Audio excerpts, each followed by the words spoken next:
Woo, let's talk about the Polaroid I-1 camera. Wait. Nope. Sorry. The Impossible Project I-1.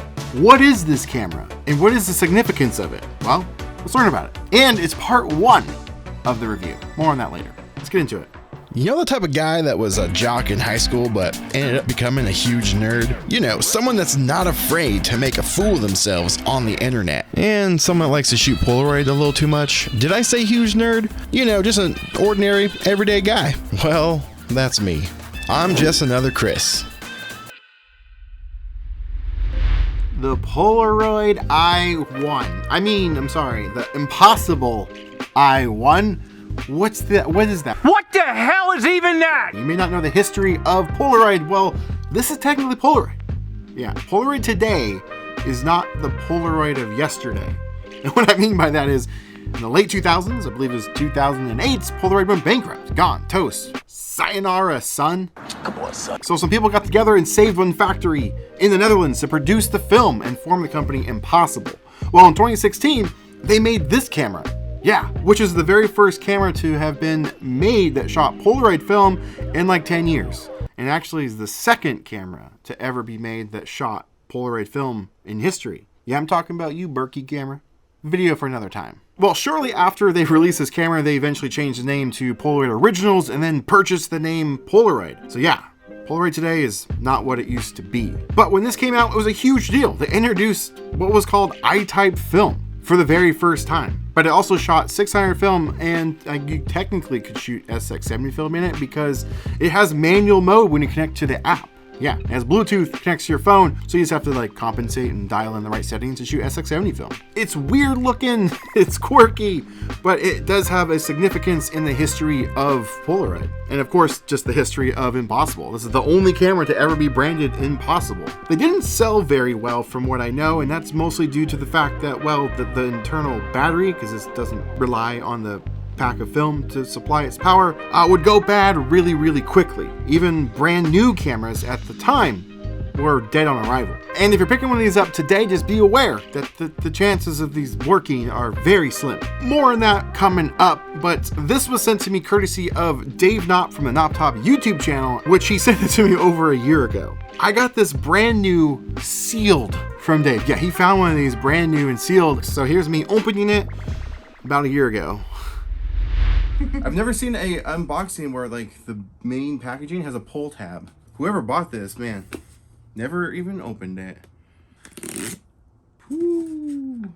Brand spanking new. Look at this. Look how it opens. Look at that. Look at that. It's brand new. Ooh, look at that. Wow. Now, they're known for the batteries that could be bad. Look at that, screwed in place. Look at that.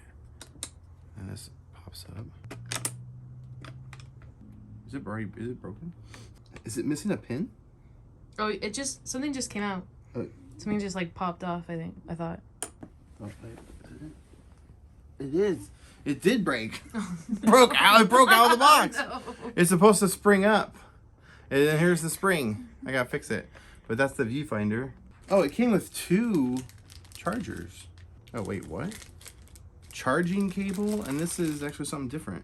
Use this cable to connect your I-1 to your computer for firmware updates. Quick start guide, and then the user manual. A lens wipe. Ooh, a camera strap. Well, kind of. I shot with this during the Halloween special with Dave. I borrowed his, or let me shoot it while we were out, and I was like, this is pretty cool. So Dave, thank you so much for getting me one. That's brand new, by the way. That's shocking, unexpected.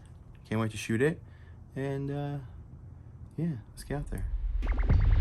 But yeah, I have tried shooting this a lot over the last year, and sadly the battery is just too far gone. It doesn't work.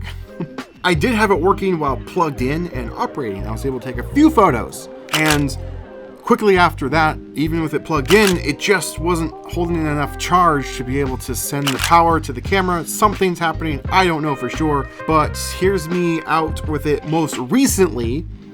Check out what it did. All right. Woo. On the side of the road yet again. Here we go. I don't know how much film is actually in this camera. I found this cool tavern / abandoned strip club. Let's shoot it. Don't know. Let's see if there's any shots left.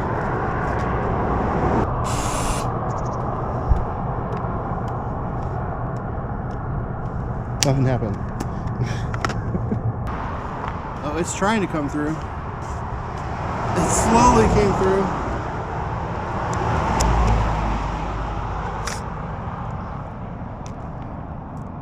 Oh, looks like there might be a couple left. I'm gonna try shooting it again.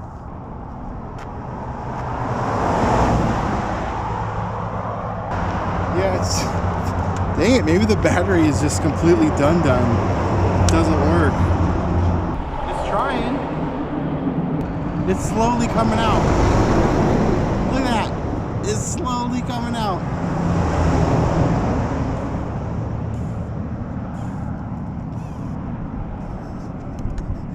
Oh, is it done? It's still coming. It's slowly coming out. Got it. I don't know. I think this thing's broken. I don't think it's getting enough power. It might just, I might need to let it charge for a little bit Yeah. and then have it powered in and try. Yeah, so it was just like inching its way out of the camera. And eventually it just stopped. So I had to like yank it out of there. But it still has some power. I can turn it on and it does kind of work. Yeah, it tried. It took a picture, but it's not like pushing out. So that one's kind of a dead shot again. And this is what happens. Yeah, so it's a bummer. I'm not giving up on it. I always like to push these pods. It's kind of fun. I can make art with it. I've made art. Now, with all that to say, I got to use Dave's because he has one, and his still works. So let's head over to Ohio in the year 2023. I was a little sick, if I remember right, so I might be a little stuffed up. But let's take a look at it. Hey, so wanted to pause real quick from using this for a second and talk about a little bit more of its history. This is the i2, as you know. Did you know there's an i1? I just so happen to have it over here. This is the i1, very first Impossible project camera. And then later on they discontinued this and created the One Step Plus camera, which this is pretty much the One Step Plus camera. In fact, the One Step Plus is reminiscent of this camera. So I've actually never used this before, so I was going to shoot a couple shots with it because there are some cool, unique things that this has, like this viewfinder. It's really trippy. It's really kind of interesting how that works. And you may notice this giant ring. It has an LED ring light for its flash, which is pretty unique. And I haven't used it before, so I'm really excited. Ironically enough, I didn't shoot the first shot. Dave did, just like Han Solo. I know. And I'm wearing this stuff because I was filming my Halloween special back in 2023 while I was visiting Dave. I was testing out the i2 when it first came out. The way you frame with this camera is really unique. You try to line up the dot inside the bigger circle. The plus side is it is in parallel with the lens, it's not offset, so it's pretty accurate. Wow, this is really cool. Different. I think if I do that.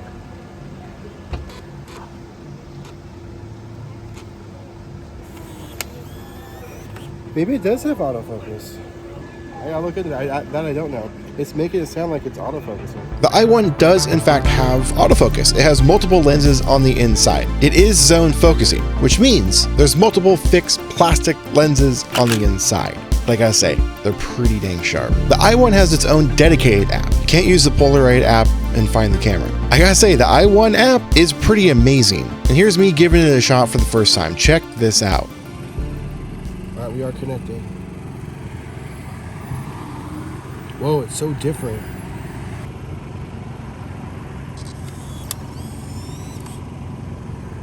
Oh, it saved all the settings. That's kind of cool. Why doesn't Polaroids do that? F11, 159th, 13 manual mode, flash off. That's pretty cool. Oh, look, attach image. You can even add the image as a scan so you have a reference. Why doesn't the Polaroid one do that? They don't have that option. Now, while I was visiting Dave, he had that app installed on his phone, and that's what we were using. Now, sadly, at the date of the recording of this video, the app is no longer available on the market. I don't know if there's a way to download and install apps after they're gone. I don't know. So I don't have access to that app anymore. However, this is what the app did do. And this information comes directly from Polaroid's website as of 4 months ago, which is also a little salt to the wound, so the app must have just disappeared recently. But the app came with some cool features. It had remote trigger, so just use your phone as a remote trigger button. It had a self timer, double exposure, and what I think is really unique, a noise trigger. Make a noise and boom, photo gets taken. That's fun. It also has light paint and color paint. I don't know what the differences were, but according to this, light paint will allow you to experiment with different techniques, use your phone's flashlight to draw lines and shapes, to selectively illuminate areas of dark scene for a high contrast effect. Cool, I know what that is. But color paint just says, color paint mode lets you draw waves of colored light onto your images just by using your smartphone. What's the difference? Isn't that the same thing? I don't know. Would have been cool to test out. And of course it had manual mode. It's a fun camera. I actually like it. I want to find one. Now that they're $1 million and very few of them available. The funny thing is about this, when I first was getting into it, like hardcore, I would say hardcore, in like 2020, these were being clearanced everywhere from like Adorama, B&H, for like 50 bucks, $40, and I didn't get one. And I regret that decision. This is actually pretty cool.